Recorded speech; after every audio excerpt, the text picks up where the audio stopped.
Labą dieną, gerbiami dešimtokai, toliau aiškinamės apie pamokas, apie mūsų programavimą, apie uždavinių sprendimą, kaip juos reikia galvoti, kaip juos daryti reikia, kaip tą kodą rašyti, kaip susirasti visą kitą.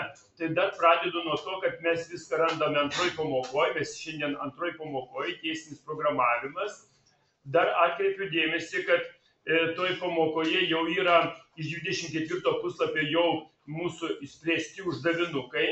Mes 1, 2, 3, 4, 5 turime arba pasižiūrėti, arba patys įsispręsti. Visi uždaviniai 8 turi būti įspręsti. Visi. Gale mėnesio bus kontrolinis. Tai visi šitie išanalizuoti ir panašus bus kontrolinio metu uždavinukas, kiekvienam atskirai. Dabar šiandieną spręsim šeštą uždavinį. Ir dabar dar kur tą rasti uždavinį. Tai va čia vadovėlis, jeigu namuose žiūrėtume, tai spaudat vadovėlį. Vadovėlį randate puslapį, ne čia šone kaip būna lapai, bet puslapį 24. Ir mes va šitos uždavinius sprendžiam nuo 1 iki 8. Dabar jau įspręsti yra iki 5. Dabar šiandieną spręsim 6, paskui 7 ir 8. Gerai, tai visi per mėnesį bus įspręsti, jūs negalėsit pasakyti, kad nieko neišaiškinau, nieko neparodžiau, jumis nuskriaudžiau. Tai ta prasme, kad viską parodau, viską išaiškinau, filmuota medžiaga įdėta, tik tai reikia pasižiūrėti ir padaryti. Tai gerai, tai dabar 6 uždavinuką. Dabar įsikelkim 6 uždavinuko tekstą ir įsijungiame daug kode bloką. Kode blokas, štai kode bloko programa. Įkrauna visą kelią, rodysiu, toliau spaudžiame Create a New Project ir Console Application renkamės ir Go. Būtinai renkamės C++, kad netyčia paima C, tai bus nesąmonės. C++. Toliau, nurodote čia kelią, sukurdami savo aplanką, kurioj norite vietoje. Būtinai, jeigu nebus nurodyta adresas, gali sutapti numeriai, su skaičiai, su kito draugo tik daryto darbo ir gali pradėti pjautis programai arba kažkokias nesąmonės mėstyti. Tai būtinai parodė savo ir savo padaro darbą. Dabar, kadangi mes jau žinom, ką mes darome, 26 puslapyje 6 užduotį darome, todėl ir užrašom 24 puslapį 6, ne? Ir spaudžiam Next. Ir dabar dėl šito nuo lapo. Būtinai turi GNU, nieko nesirenkam, jokių kitokių Visual Basic, jokių kitokių, jokių kompiliatorių kitokių nereikia, ne? Tik tai šitas GNU. Toliau, varnytė čia negali būti, jeigu čia bus uždėta, nedirbs kompiliatorius, nedirbs, jis pritaikytas bus tinkle dirbti. Čia būtinai turi būti, nes kitaip nerodys rezultatų. Finish. Dabar rodau, jeigu problema būtų su View. Kai kurie veikėjai išjunginėja View ir čia pasimeta žmonės visą kitą. Tai View, paspaudžia Manager ir surandame, kur yra projektas. Projektas ir tada matom projektė Source ir Main dalį. Tada įsijungiame. Visada mokinius mokinu, kad kaip tik įsijungiam programą, pirmiausiai ją testuojame. Ar jinai iš viso dirba, ar gerai dirba ir taip toliau. Todėl spauskite F9 ir įsitikinti, ar Hello Bot dirba. Pas mane programa dirba, Word dirba, išmetė viską tvarkingai ir aš išsididinau langą ir pas mane viskas dirba. Dabar noriu šiandieną naujieną tokią padaryti, kad sužinojau, kad yra nauja biblioteka, kuri jums visiems metams bus pilnai, kaip sakant, tenkins, nereikės kitų bibliotekų mokintis, rašyti, kad klaidos nepadarytumėte. Tai naudojame include, tai visom bibliotekom čia eina, visom bibliotekom ir pradedam šaką ir būtų biblioteka vadintusi bits,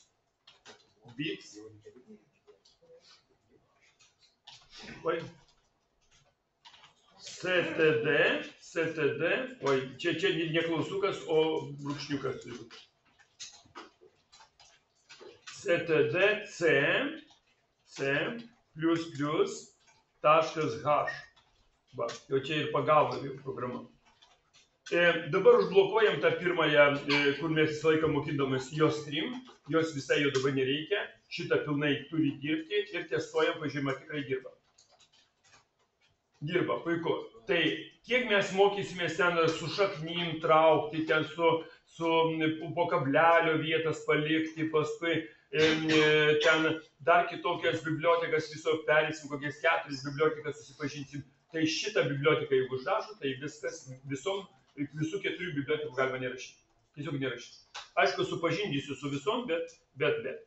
Taigi, čia pasikomentuojame, kad čia yra biblioteka. Be bibliotekos negali dirbti jokie įrankiai. Dabar, using namespace std, kam čia naudojame? Tam, kad kitose kompiliatoriuose nėra šitos bibliotekos. Ir todėl prie kiekvieno sakinio reikia rašyti std ir 4 taškus. Tai mes mokytojai informatikos pasako mokiniams, kad kiekvieną kartą kuo daugiau rašai, tuo daugiau yra galimybė suklysti.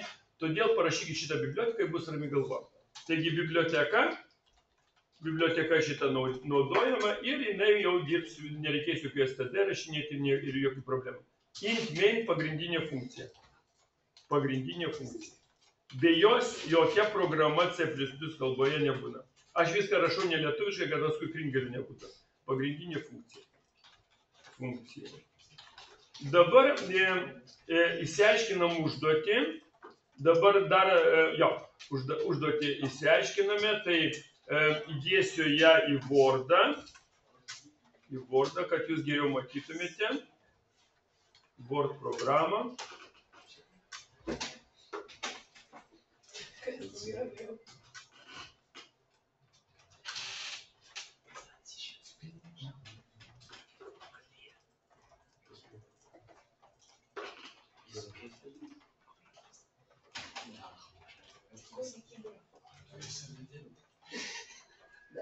Taip, parašykit programą, kurie apskaičiuotų stačiakampio, kurio viršutinio kairiojo taško x ir y vienetas ir apatinio dešinio taško x2 ir y2 koordinatės yra sveikiai skaičiai, plotą s ir perimetrą p. Nurodytų taškų koordinatės įvedamos klaviatūrą. Stačiakampio kraštinės lygiagrečios su koordinačių ašimis. Pasitikrinimui, kai šitie kintamieji x1 ir y1 turi savo duomenys ir x2 ir y2 taip pat duomenys turi. Turi būti spausdinas stačiakampio plotas s lygu 20 kvadratinių ir perimetras yra 18. Stačiakampio perimetras 18. Čia gal viskai man taip išmėtė, tai aš gražiau padarysiu. Bet taip, turi būti. Tai dabar mes kurkim programą, čia nėra tokia sudėtinga, tai išvardinkime kintamuosius. Kadangi mums liepta kintamuosius, kad tai sveiko tipo, tai automatiškai duomenų tipas int. Koks yra realusis duomenų tipas, ar žinote? Realusis yra double ir float. Aš visą laiką noriu pakartoti, kad jeigu išnekame apie duomenų tipą, kad yra sveikieji realieji. Tai sveikiesiems visada taikome tik int, sveikam tipui. Išvardijam kintamuosius x1, y1, x2 ir y2. Kintamieji. Primenu, kintamieji rašomi tokia tvarka, kad visada rašome raidė, žodis gali būti rašoma, negali būti rezervuotas žodis kaip while, for, if, ten, cout arba cin, negali tokie dalykai būti. Ir skaičius, jeigu rašomas, tai rašomas po raidės arba po žodžio, niekada skaičių neprasideda. Tai va čia toks priminimas. Gerai? Taip, dabar mes norim, kad įveskite viršutinio kairiojo taško koordinatės. Tai mes šitą parašome. Įveskite viršutinio kairiojo taško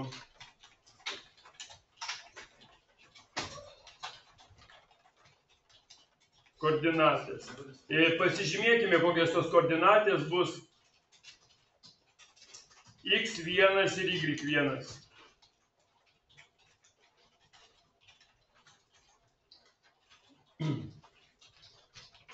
Čia komentaro lange mes tai parašome.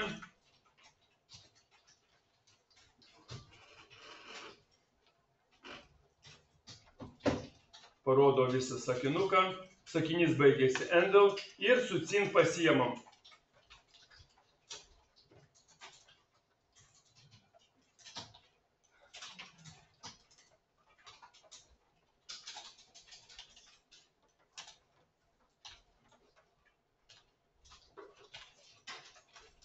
Kadangi tingim, tai mes nukopijuojam ir padarome analogiškai kitiems x2 ir y2.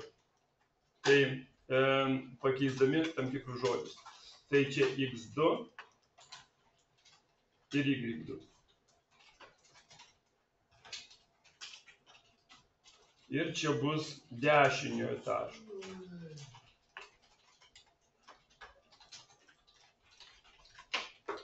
Dešinio taško koordinatės ir čia mes irgi pakeičiam x2 ir y2. Nu va. Tai mes čia apsirašėm kintamuosius. Dar kartelį primenu, ką mes čia padarėm. Parašėme kintamuosius, kuriuos turi suvesti ir toliau bus skaičiavimai.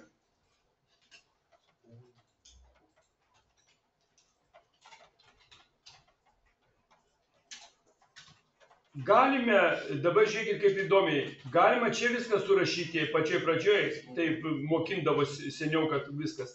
Bet C++ leidžia ir vėliau deklaruoti kintamuosius. Tai dabar kintamai, sakykime, plotas, deklaruosime toliau ir jo reiškia,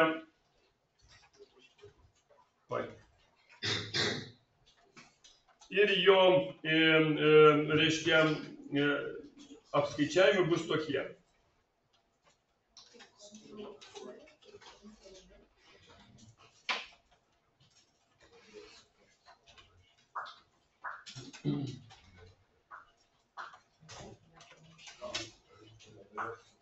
Ir int aukštis. Irgi kintamasis deklaruojamas. Lygu. y1 minus y2. Dabar stačiakampio plotą ieškosime ir perimetro ieškosime. Int s lygu plotas dauginti iš aukščio. Aukštis. Aukštis. Ir sekantis bus kintamuosius naujas. Dauginti.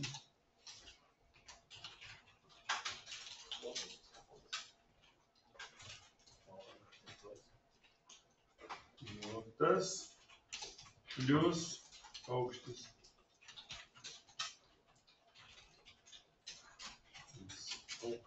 Ir kabletas.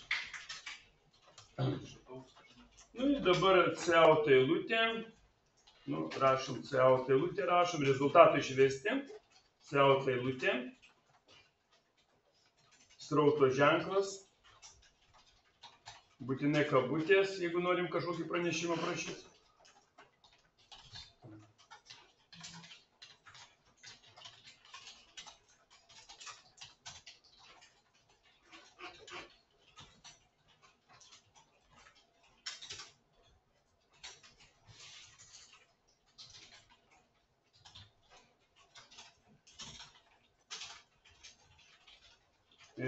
Čia galime parašyti gražiai, pakomentuoti, galime čia užbaigti, bet parodysiu, kaip kad gražus atrodo užrašas.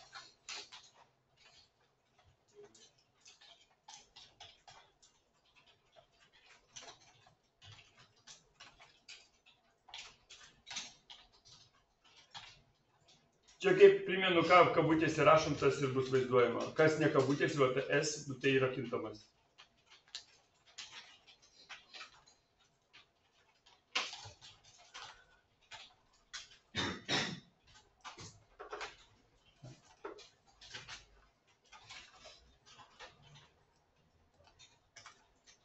Ir paskutinė eilutė.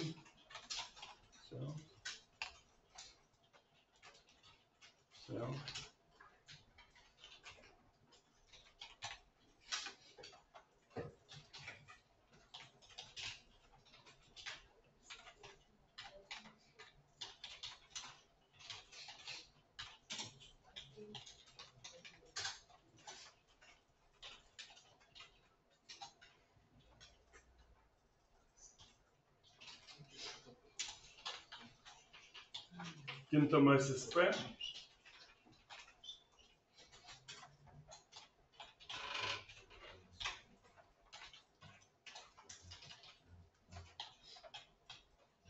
Nu va, štai ir visa programa parašyta.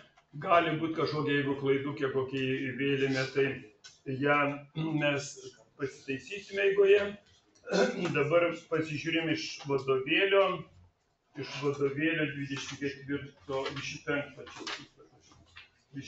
puslapio, kokie yra reikalavimai. Tai kokią mes turim suvesti, tai turime suvesti, gerai, tai dabar kopeliuojam programą, tikrinamės. Tai viršutinė X, tai bus 0 ir vienetas, tai yra 5, atsiprašau 5, Y5, toliau X2 bus 4 ir 0. Nu, viskas padaryta tobulai. Čia tik tai matome, kad kvadratinis diskelė gal čiut atitraukti reikia. Arba kad truputėlį, kad gražiau rodytų. Tai dar kartelį kopeliuosim. Ir įvedimas čia toks sudėtingesnis, įdomesnis yra. Tai dar kartelį rodo, kaip tos įvedimus darome. Tai X1 ir Y1 daromas taip. Tai reiškia 0 spaudžiame, tarpą dedame ir 5. Enter spaudžiame. Toliau X2 ir Y2 mes parašysime 4, tarpas ir 0. Ir tada gražiai gaunasi. Tai ačiū, kad žiūrėjot. Manau, kad viskas aišku čia, šitoje programoje. Tai tikiuosi, kad pasidarysit ir bus viskas gerai.